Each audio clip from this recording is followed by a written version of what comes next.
നീ എന്നെ ചുംബിച്ചിട്ടുണ്ട്, വേറെ പലതും നടന്നിട്ടുണ്ട്. എനിക്കറിയില്ല. ഒരു തൈ ഇരിപ്പുണ്ടല്ലോ, തൈയെങ്കി തൈ. ഞാനിവിടെ ഇരുന്നോട്ടെ, എന്തെങ്കിലും പ്രശ്നമുണ്ടോ? ഈശ്വര, ഞാൻ എന്താ സ്വപ്നം കാണുകയാണോ? ഞാൻ ഒരു കാര്യം ചോദിച്ചോട്ടെ, എന്താ? നമ്മൾ തമ്മിൽ ഇതിനു മുമ്പ് എവിടെയെങ്കിലും കണ്ടിട്ടുണ്ട്? ബസ് സ്റ്റാൻഡ്, ചന്ത, റെയിൽവേ സ്റ്റേഷൻ എന്നിവിടങ്ങളിൽ ഞാൻ പോകാറില്ല.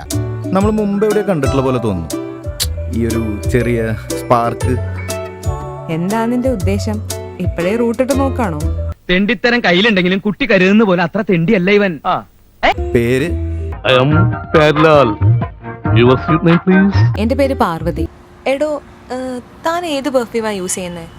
അങ്ങനെയൊന്നുമില്ല, കിട്ടിയതിരുത്തടിക്കും. കാള വാല് പൊക്കിയപ്പോഴേ എനിക്ക് സംശയം ഉണ്ടായിരുന്നു. എന്താ ചോദിക്കാൻ? ചുമ്മാ ചോദിച്ചതാ. You smells really good. മുഴുകുപൊടി പിടിച്ച എന്റെ മനസ്സിനെ നീ പൂമ്പൊടി പൂസി മോഹിപ്പിച്ച് കളഞ്ഞല്ലോ എന്താ മോഹിനി. എനിക്കൊരു പഫ് വരുമോ? സമൂഹത്തിന്റെ ഓരോ പോക്കെ. മൂടില്ല എന്ന് പറഞ്ഞിട്ട് ഇപ്പൊ ഒരു മൂഡ്. ഒന്ന് മനസ്സ് വെച്ചാൽ ഈ കലവറ നമുക്കൊരു മണിയറയാക്കാം. അപ്പൊ എനിക്ക് വീട്ടിൽ പോണ്ടേ മോനെ? വീടല്ലേ, അതിപ്പോ എപ്പോ വേണേലും പോവാലോ. അയ്യേടാ, കൊച്ചു കള്ള, വശീകരണ മന്ത്രം വല്ലതും കയ്യിലുണ്ടോ? താൻ പറഞ്ഞില്ലേ എന്നെ കണ്ടിട്ട് മുമ്പ് പരിചയമുള്ള ഒരാളെ പോലെ തോന്നണോന്ന്? ഉവ്വ്. നമ്മൾ തമ്മിൽ നേരത്തെ പരിചയമുണ്ട്. കഷ്ടായി. എവിടെ വെച്ചാണെന്ന് മറന്നിരിക്കണോ? എത്ര ആയിട്ടും അങ്ങോട്ട് കിട്ടണില്ല. എവിടെ വെച്ച്? നമ്മൾ പരിചയം മാത്രല്ല, പിന്നെ നീ എന്നെ ചുംബിച്ചിട്ടുണ്ട്.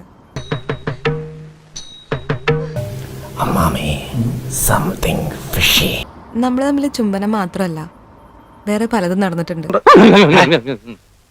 അത് പറഞ്ഞപ്പോ നീ എന്തിനാ ഞെട്ടിയത്? കഴിഞ്ഞ 3 മാസമായിട്ട് മൂത്രം ഒഴിക്കാനല്ലാതെ ഞാൻ എന്റെ അടുത്ത് വന്ന് പോകുമ്പോഴൊക്കെ നീ ഭയങ്കര സാറ്റിസ്ഫൈഡ് ആന്ന് പറയുന്നത് ഞാൻ ഓർക്കുന്നുണ്ട്. അവളെ ഞാൻ ശാരീരികമായിട്ട് ഉപയോഗിച്ചിട്ടില്ല, അവളെ പീഡിപ്പിച്ചിട്ടില്ല. ഒരു റേപ്പിസ്റ്റ് ആക്കരുത് പ്ലീസ്. ഇനി ഞമ്മക്ക് ക്ഷമയില്ല. ചൂടുള്ള എണ്ണയിലിട്ട കടുക് മാതിരി പിടക്കാണ് ഞമ്മളെ കൽബ്. പിന്നെ ഞാൻ തൻ്റെ തോളിൽ ഇങ്ങനെ കൈവയ്ക്കായിരിക്കും അല്ലേ?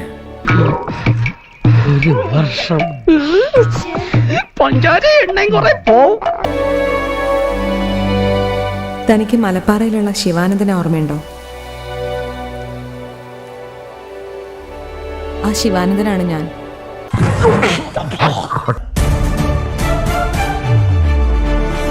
എനിക്കറിയാടോ, തനിക്ക് എന്നോട് പ്രണയമൊന്നും അല്ലായിരുന്നു.